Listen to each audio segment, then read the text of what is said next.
26장 23절로 25절 말씀을 계속해서 이어가도록 하겠습니다. 오늘 본문 내용은 하나님께서 이삭에게 자손의 번성과 제단을 쌓는 내용에 대해서 말씀합니다.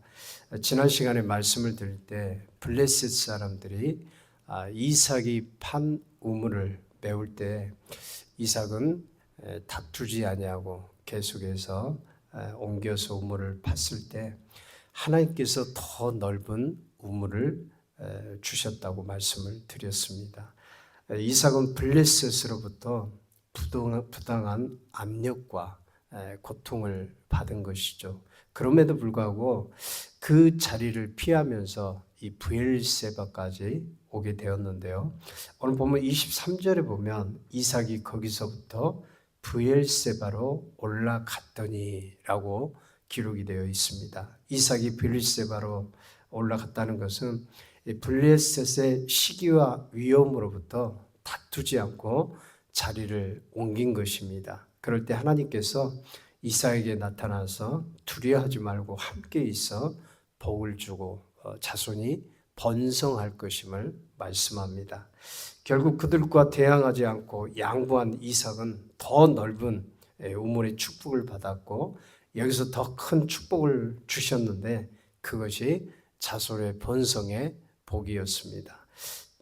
자기 이익을 위해서 남의 우물을 빼앗은 사람들은 작은 이익을 얻었고 또 땅을 차지하려는지는 모르겠지만 결국은 우물을 양보하고 평화를 지향한 이삭은 평화의 사람이 되었고 또 예수 그리스도의 믿음의 계보를 이어간 믿음의 조상이 된 것입니다. 마태복음 1장에 보면 예수 그리스도의 계보에 대해서 말씀하는데요.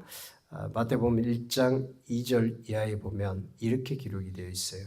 아브라함이 이삭을 낳고 이삭은 야곱을 낳고 야곱은 유다와 그의 형제를 낳고 이새는 다윗을 낳고 이 다윗의 후손으로 오신 분이 바로 예수 그리스도이십니다. 그래서 예수 그리스도를 통해서 이 땅에 영적인 자손들이 많아지는 그런 번성의 축복을 이삭에게 주신 것이죠.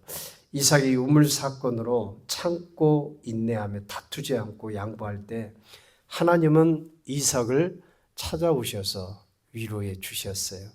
그러니까 우리가 삶을 살아갈 때 내가 잘못하지 않았음에도 불구하고 나를 핍박하는 사람들도 있잖아요.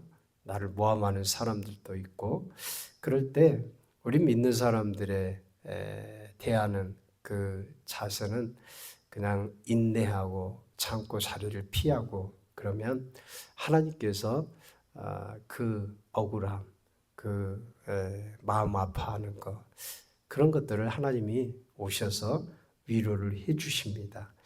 양보하고 자리를 빼앗기면 그것이 인생에서 손해를 보는 것 같지만 하나님은 우리에게 은혜를 더하시고 또 축복을 더하셔 주시고 우리의 인생에서 믿음으로 승리하게 해 주십니다. 복의 사람으로 축복을 해 주시는 것이에요.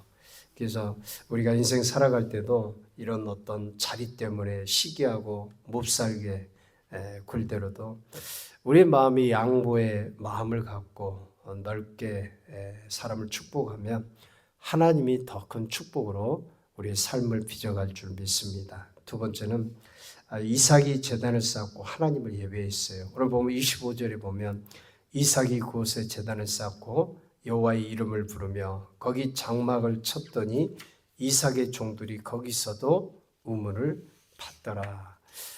이삭은 블레셋으로부터 우물을 팔 때마다 우물을 빼앗겼어요. 당시 팔레스타인에서 이 물을 구한다고 하는 것은 엄청난 수고가 들어가는 그런 일이죠. 요즘에는 기계로 파니까 그렇게 어려움이 없겠지만 그 당시는 그 손으로 아니면 어떤 도구로 팠을 텐데 굉장한 힘이 들었을 것이고 또 비용이 많이 들었고 인력이 많이 들어갔을 것입니다. 그런데 우마를 빼앗겠다고 하는 것은 엄청난 고통을 당한 것이죠. 그러나 하나님은 이삭의 그 고통을 그냥 버려두지 않으셨어요. 외면치 않으시고 옮기는 곳곳마다 하나님이 물이 쏟아나게, 물이 쏟아 올라오게 하는 축복을 주셨습니다.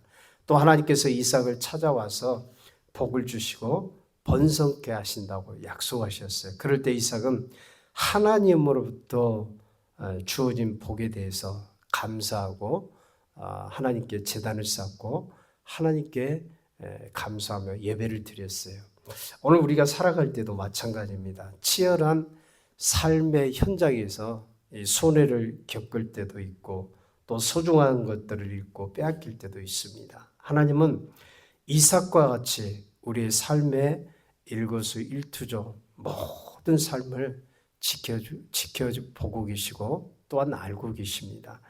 억울하고 힘들어도 하나님께 기도하고 인내하고 참으면 하나님은 반드시 회복할 수 있는 그런 기회를 주시고 다시 회복할 수 있는 힘과 은혜를 주시는 것이에요. 이것이 하나님의 긍휼이고 이것이 하나님을 믿는 자들에게 주시는 하나님의 은혜라고 하는 것입니다. 그래서 우리는 당장 눈앞에 손해보는 일로 인해서 불평한다든가 또 원망할 것이 아니라 항상 하나님을 찬양하며 감사하며 예배를 통해서 영광을 돌리는 삶을 살아가야 될 줄 믿습니다. 하나님은 우리가 그런 사람이 되기를 원해요. 우리가 살다가 힘든 일이 있어도 거기에 낙심하고 넘어지고 절망하고 하나님을 원망하는 것이 아니고 오히려 그 사건을 통해서 하나님이 나에게 좋은 일을 축복해 주시는 일을 만들어 가시겠구나. 이런 믿음 위에서 우리가 하나님을 바라보고 하나님을 더 믿고 의지하고 또 예배할 때 또 감사할 때 하나님은 우리를 도와주셔서 더 큰 은혜를 우리에게 축복하시고 은혜를 주실 줄 믿습니다. 그래서 우리가 항상 삶 가운데서 감사하는 주님 앞에서 감사하는 그 믿음으로 살아야 돼요. 그래서 데살로니가 전서 5장 16절 18절에서도 이렇게 말씀합니다. 항상 기뻐하라. 쉬지 말고 기도하라. 범사에 감사하라. 이는 그리스도 예수 안에서 너희를 향하신 하나님의 뜻이니라.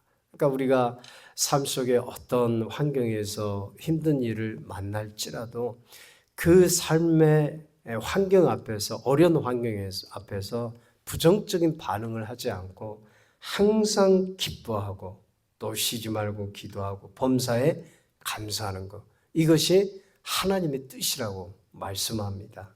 우리는 하나님께서 어떤 환경에서도 합력해서 선을 이루시는 하나님을 믿고 살아야 돼요. 이삭이 그런 사람이었던 것 같아요. 핍박도 있었고 엄청난 그런 아비멜렉의 그런 세력들이 못살게 굴고 또 밀어냈지만은 자리를 양보하고 그 주님의 그 마음 같은 심정으로 마음 같은 마음으로 넓게 늘 그들과 대항하지 않고 하나님이 주시는 그 은혜를 기다렸다고 하는 것입니다. 또 하나는 이삭의 목자들이 25절에서 우물을 팠습니다. 이 우물은 사실 우리 목의 갈증을 해결해 주죠. 물이 없으면 안 되죠. 절대적으로 짐승들에게도 아주 절실히 필요한 물입니다. 생명을 좌우할 만큼 생명수와 같아요. 그러나 더 중요한 거 그게 뭘까요? 우리 믿는 자들에게는 영혼의 갈증인 줄 믿습니다. 이 영혼의 갈증은 이 세상 물로 식량으로 그 어떤 것으로 해결되지가 않아요. 생수의 근원이 되신 주님만이 우리의 영혼의 갈증을 해결해 줄 줄 믿습니다. 주님만이 우리 영혼의 생수가 되시는 것이에요. 구원의 생수이신 예수님을 찾아야 구원받고 영원한 생명 가운데 살게 되는 것이죠. 그래서 이사야 55장 1절로 3절에도 보면 너희 목마른 자들아 물로 나오라. 돈 없는 자도 오라. 너희는 와서 사 먹되 값없이 와서 포도주와 젖을 사라. 너희가 어찌하여 양식 아닌 것을 위하여 은을 달아주며 배부르게 못할 것을 위하여 수고하느냐. 나를 청종하라. 그리하면 너희가 좋은 것을 먹을 것이며 너희 마음이 기름진 것으로 즐거움을 얻으리라. 너희는 귀를 기울이고 내게 나와 들으라. 그리하면 너희 영혼이 살리라. 주님께 귀를 기울이고 나오면 우리 영혼이 살게 된다고 말씀합니다. 목마른 자들에게 주님 이 생수를 공급해 주시는, 이 영혼의 목마른 그 생수를 공급해 주시는 주님께 나와야 산다고 말씀합니다. 여러분, 사마리아 여인이 인생의 목마름으로 한낮의 우물을 찾았을 때 생수의 근원이 되신 예수님을 만났을 때 그 인생의 목마름이 해결되고 인생의 방황이 끝을 맺고 그가 구원을 얻고 새 인생을 살아갔던 것을 여러분 믿으시기 바랍니다.